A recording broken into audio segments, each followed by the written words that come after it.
Hello friends, तो हम यहाँ पे होम्योपैथी मेडिसिन एसाफोइटिडा डिस्कस करेंगे।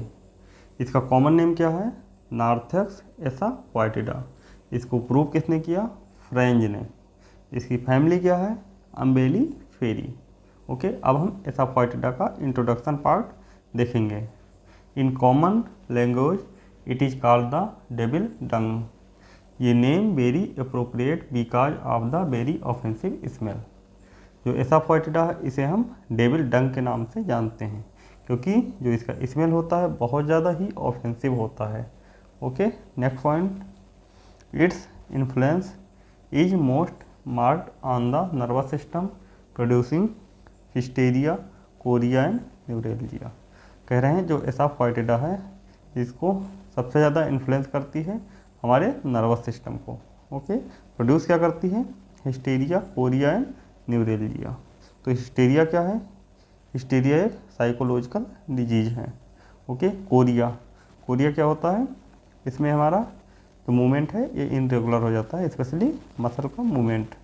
एंड न्यूरेल्जिया, न्यूरेल्जिया जो है इसमें नर्व इफेक्टेड होती हैं। Okay, next point, it is suited to nervous hysterical and syphilitic peoples. ये बेस्ट एक्ट करती है नर्वस पेशेंट, हिस्टेरिकल पेशेंट या फिर सिफिलिटिक पीपल। सिफिलिटिक पीपल क्या होते हैं? आपने ऑर्गेनाम मेडिसिन में मियाज पढ़ा होगा। 3 टाइप के मियाज होते हैं, सोरा, साइकोसिस एंड सिफिलिस। ठीक, तो जो सिफिलिटिक मियाज वाले पीपल होते हैं उसमें एसाफोइटिडा बेस्ट एक्ट करती है।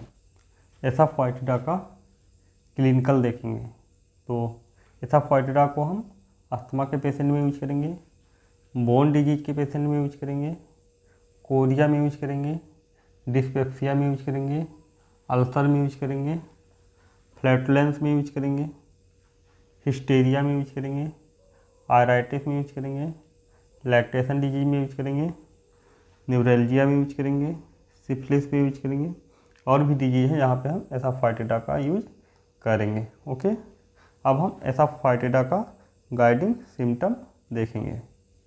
तो hysteria from suppression of habitual discharge such as sudden checking of, long standing expectoration और ऑफ क्रोनिक डायरिया और मेंसेज और स्किन अफेक्शन।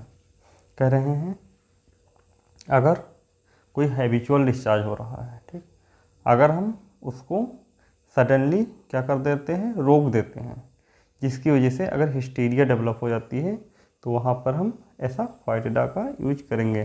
जैसे कि कोई क्रोनिक डायरिया है, अगर उसको हम सडनली रोक देते हैं, उसकी वजह से अगर हिस्टीरिया डेवलप हो जाती है तो वहाँ पर एसाफोइटिडा यूज करेंगे।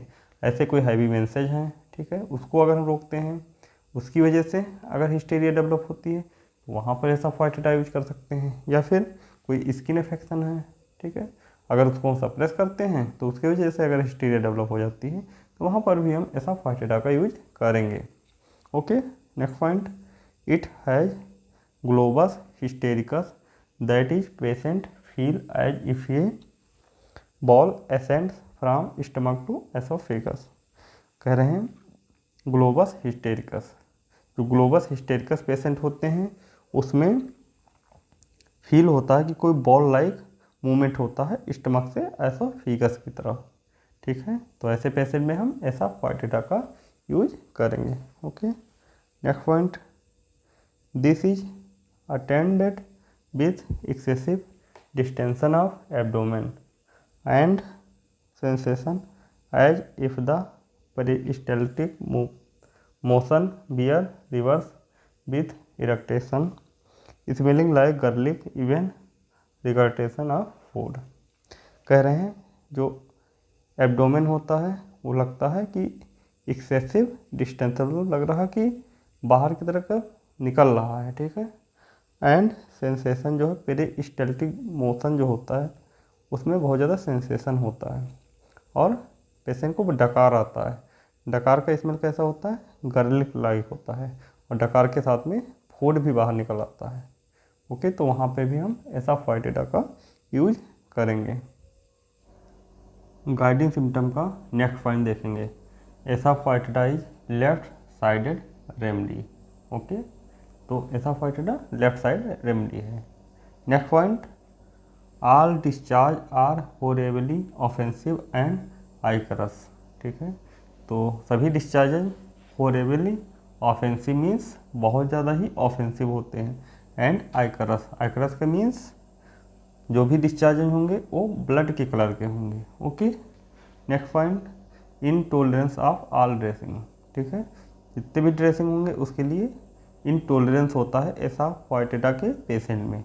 जैसे बहुत ज़्यादा सेंसिटिवनेस होता है to contact is a leading characteristic in periosteal inflammation. कह रहे हैं जो पेरिस्टाल्सिस मूवमेंट है उसमें अगर इन्फ्लामेशन होता तो उसके लिए बहुत ज़्यादा सेंसिटिव होते हैं एसाफाइटिडा के patient.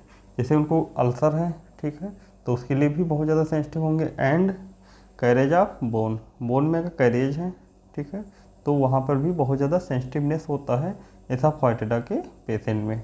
Okay, next point, an empty gone feeling in the stomach at 11 AM with a strong pulsation in the pit of stomach. कह रहे हैं जब मॉर्निंग के 11 बजेगा तो जो एसाफाइटिडा के पेशेंट होते हैं उनके स्टमक में बहुत ज़्यादा मतलब इम्पटी फील करेंगे। ठीक है, लगेगा उनका पेट बिल्कुल खाली खाली सा है। ठीक, भले ही वो खाना खा रखे हों।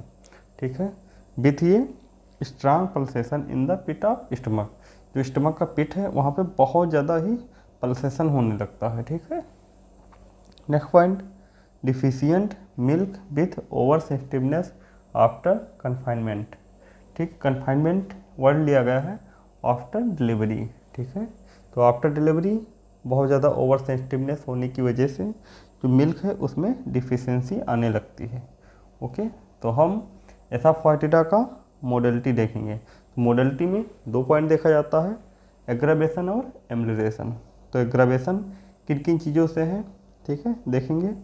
आफ्टर ईटिंग, ठीक है, तो आफ्टर ईटिंग एग्रावेशन होगा, ड्रिंकिंग की वजह से एग्रावेशन होगा, एट नाइट एग्रावेशन होगा, रेस्ट में एग्रावेशन होगा, वार्म में एग्रावेशन होगा, लेफ्ट साइड में एग्रावेशन होगा।